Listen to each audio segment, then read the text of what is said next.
talk about it, and people would have these uncharacteristically emotional experiences that they kept flat most of the time. But if you saw a snake, you could scream and run and, you know, do all of this other behavior you never would otherwise. So anyway, I started writing down those stories, and then they started speaking to me. It was like, well, what is this about? What are these stories talking about? And I started reading mythology and reading some of the Native American legends about serpents, and realizing they were talking about our relationship to the earth and the Kundalini in the earth.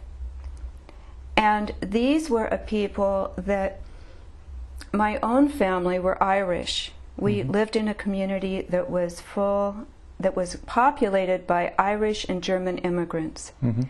So these people had come across probably in the mid-1800s, and most of them had never seen their family again. Now that's what we're dealing with now. I mean, we've visited some of our Irish ancestors who remember by name which of my family immigrated. We didn't know. I was the first person to return. My sister did too, but I was really the first to go. The same with Donald. We're visiting today some of his relatives. Here in Germany, right. But it's not only the people, it's also the land. And so there is this grief that is, I think, under the surface in many immigrants. And because their roots are somewhere else. Yes. And they're not connected to their roots. Yes, and then they do violent things to the land. In a way, they're not. Here, a farm may be in a family for centuries. Here in Germany or in Europe. In Europe, yeah. But in United States, if it's been in the time. And you learn the land. Family for 120 years, that's a long time. And you learn the land. You have this relationship with the land, you know where the water drains, and you know what kind of soil grows what here and what it needs. And what that does is it interacts with you all the time. You're having this interaction, your aura with the land's energy, and it sustains you, and the land, I think the land likes it. Like when you do dowsing on some of the energy lays, when you douse the lay, and when there's ceremonies on that lay, the lay gets larger. And like at Beltane and Lunasa, and I don't say these correctly, but those ceremonies, the ley lines would open, and it would not. I think it would charge the people, and it would charge the land. It was like having intercourse with the earth at that time. We don't do that, you know. Now in the Midwest, it's chemicals. Yeah, and genetically altered Monsanto and I know. whatever, and giant fields was big machines that just harvesting, and that's right. So there's no respect for life and where it comes from, and it can't go on like that, right? No, and in fact, the ways of farming are being lost. Now, in the United States, I think in the world, there is this upsurge in young people wanting to learn to farm again. My own son wants to. Oh, that's interesting. Yes. That's good to hear. Yes, and organic farming, biodynamic farming. We've talked about Rudolf Steiner. Yes. What can we learn from him about farming? He noticed in Germany at the turn of the last century that already the seeds were becoming less viable because of the use of chemical fertilizers, even at the early 1900s. And so he did a series of lectures in 1924 that became where he talked about working with the energetics of the land and of plants. You're dealing with the etheric level to help repair what had happened. So biodynamics goes a stage beyond organic, which is organic is not using chemicals, but biodynamics is actually a healing for what the damage we've done. But it's a healing that involves a spiritual sensitivity to the minerals and the plants and the animals and your place in it. It has to do with the moon phases and so on, so everything is interconnected. That's what right. has the moon to do with farming? Does it have any influence, actually? It does have an influence. And I think that, I mean, we try to, we raise lavender and grapes. Grapes seem to do best if you work the soil, harvest, etc., under a fire sign, or what we call a fruit sign. Lavender does best under a flower sign or an air sign. And now we don't always do it that way. Sometimes it rains during the fire sign and you have to do it another time. But there are subtle energies involved, and I think even if you start noticing, okay, what phase is the moon in? What sign is it in? It attunes you to cosmic forces, which is important. And of course there are gravitational pulls, that is part of it as well. We know that with the tides, the moon is very influential with tides. But so are the outer planets. So if you're dealing with a forest, you would be dealing with Jupiter and Saturn, some of the movements of them.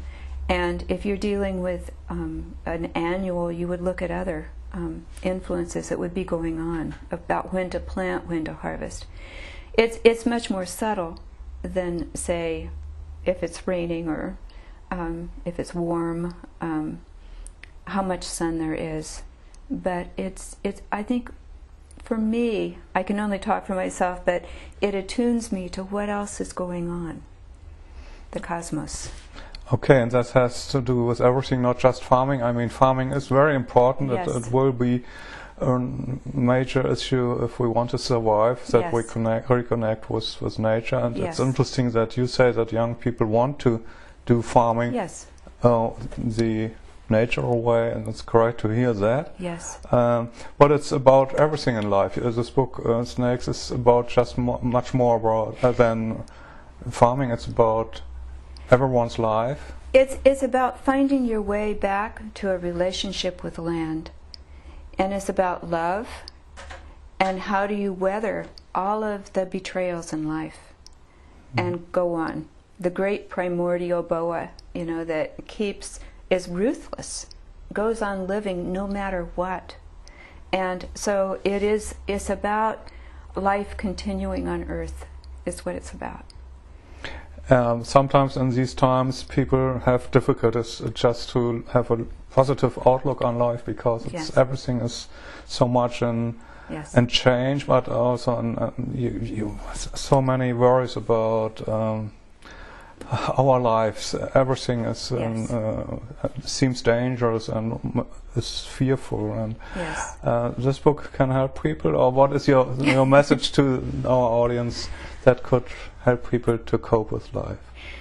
Well, this book is about a woman who moves from the Midwest. The family loses the farm, and then she resolves that loss. And I think that we can't be too tied up with what's going to happen or the end result. We have to be in the present and love our lives and love people next to us. And the earth can help us do it.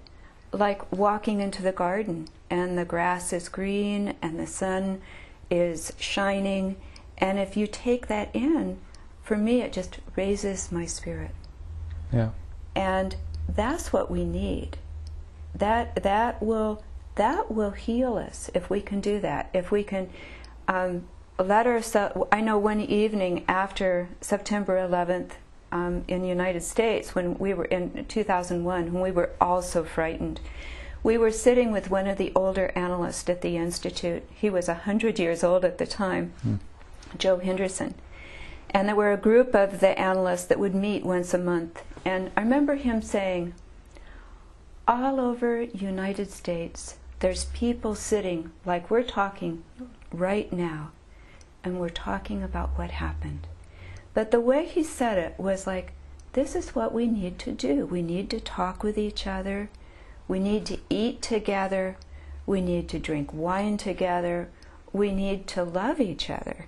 And not let ourselves get carried away about what horrible terrorist attack is about to happen. We have to fight. We have to fight terrorists. I mean, coming to America now is difficult. On the airport, you are treated like a terrorist or potential terrorist, and that's right. That's not living. That doesn't bring us any further. But that's the important message. I think that even in a situation that's terrifying in the first moment, that you sit back and look at it from a higher perspective and say, maybe there's something to learn there. That's right. There's something to learn, and we have this earth. And the earth will help us. If we put our root into the earth, we'll be able to put one foot in front of the other. We don't have to figure it out of how we're going to get out of this mess. But I think it's important that we know everything is connected, and we can't say the terrorists or the whatever. We have to fight, and we have to seal our country up or whatever. It doesn't work. We have to come together and see everything is divine.